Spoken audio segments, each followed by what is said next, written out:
guys, welcome back to my channel. If you are new, thank you so much for joining me. My name is Leslie and I like to post lifestyle, budgeting, and motherhood type of content here on the Mother Plan.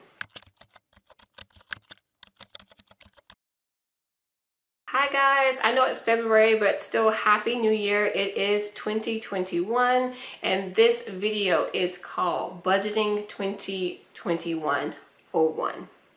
Get it? 2101 budgeting. 101.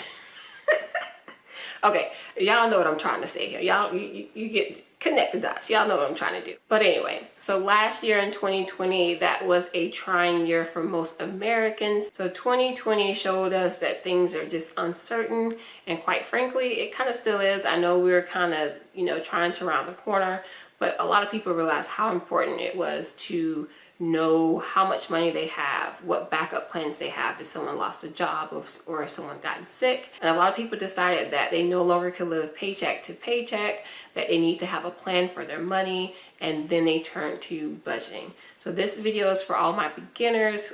People have come to my channel over the recent months who ask a lot of questions, don't know where to get started, like what is a budget, how do I do this, can you explain this in more detail? So this video is for you.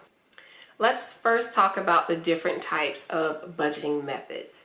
Everybody's heard of the zero-based budget, or most of you who've come to my channel because that's what I've used, but there are plenty of others out there, so I want to go ahead and dive into those a little bit to give you some more information when it comes to picking a budget that's right for you. First, there is the 50-30-20 method. In this method, you would break your income down into 50%, 30%, and 20%. Now let's talk about where that money would go. With this method, you break your income down into three categories. The first one is going to be your needs, the things that you must have, you cannot live without.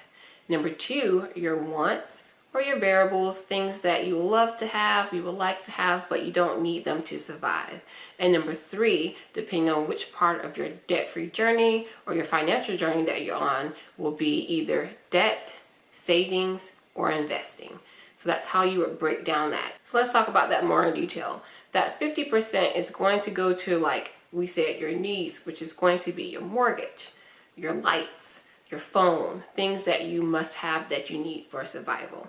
That is going to be what majority of your money is going to be used for. The 30% is kind of considered the variable expenses, things that you love to have, would like to have, but doesn't necessarily is a deal breaker.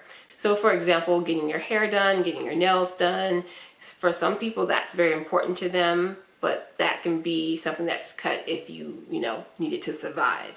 Or also the occasion shopping trip for just items, not food, but just other retail items or vacation.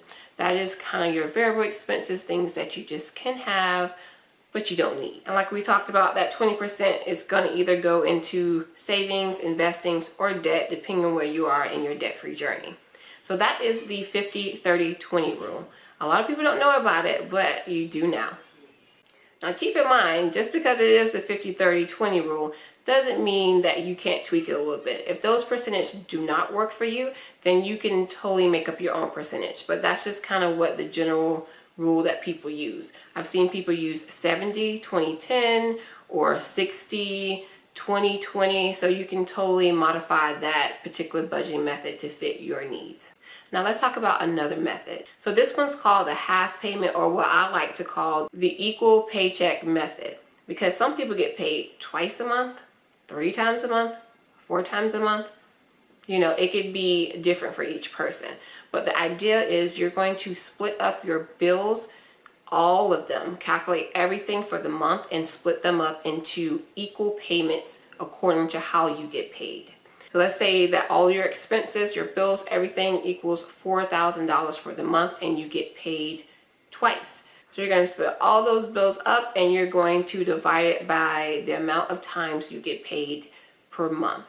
So if you are someone who gets paid twice a month and your bills are $4,000, you're going to set aside $2,000 to pay all of those bills, if that makes sense. So another variation of this method is also called the paycheck by paycheck method. So instead of splitting every single bill up between 2 payments, 3 payments, 4 payments, you're going to just cover all the bills from, let's say you get paid on the 1st, you're going to cover all those bills until you get paid again, which would be on the 14th or 15th. However, it breaks down for you. So for me, I get paid twice a month, bi-weekly. So I use the paycheck to paycheck budgeting method, and I cover every bill that I see that is due up into my next paycheck.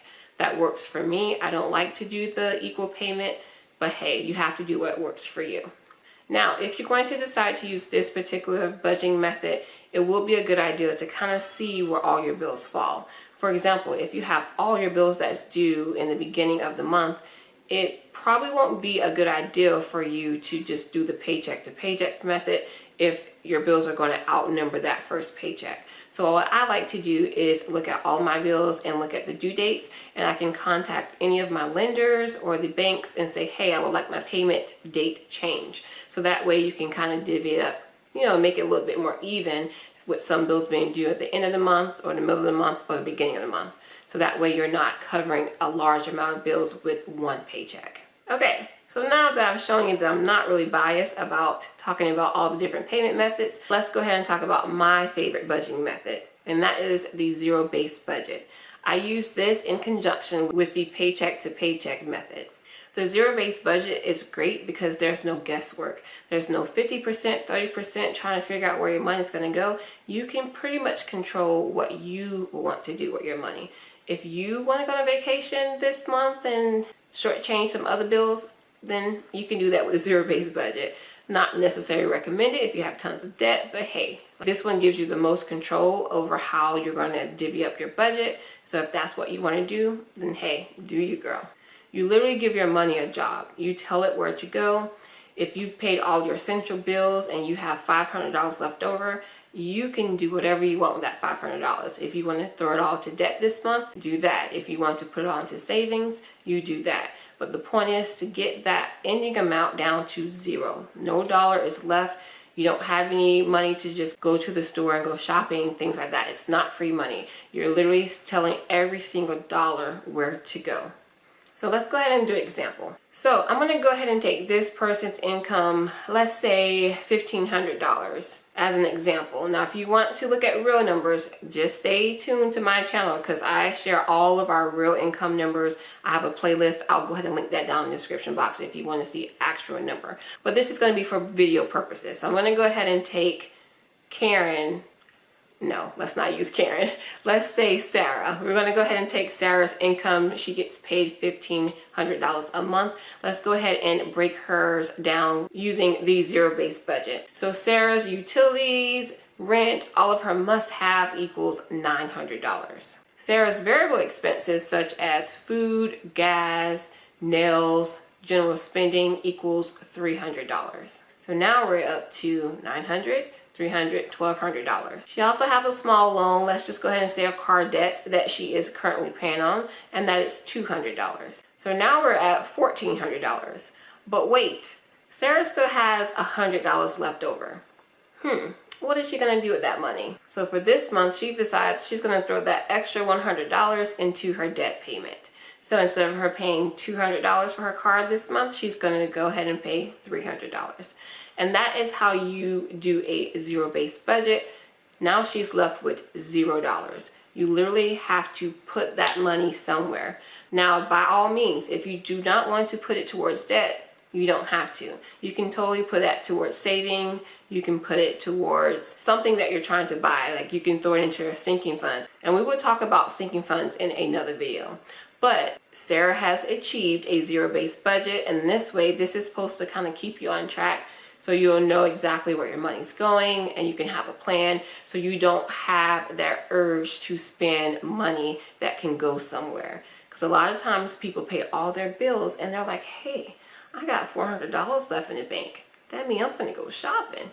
No ma'am, no sis, you can't do that. Not while we're trying to achieve some financial freedom over here, okay? So I'm gonna need for you to go ahead and take that little money and put it to some debt, put it to something useful. Okay, and you're saying, well, Leslie, I don't have any debt, so why can't I use that money to what I want to? Girl, you totally can, okay? I'm not telling you that. So I don't want you guys to be like, oh, she said I had to use my money this way. You can totally do that. Instead of throwing it towards debt, if you had a savings goal that you're trying to meet, you could go ahead and use that money to throw towards that. The point is to have a plan, so you're not just going out there and just wasting the money on things that you probably wouldn't have even thought about if you didn't have that money sitting in the bank. And that's why I love that particular method, because you can modify it to fit your needs. All right, you guys, so I think that's going to be all the budgeting methods that I'm going to be mentioning. There are tons and tons of budgeting methods out there. I just want you guys to be aware of some of the different ones that you can try or research if you haven't heard of many, okay?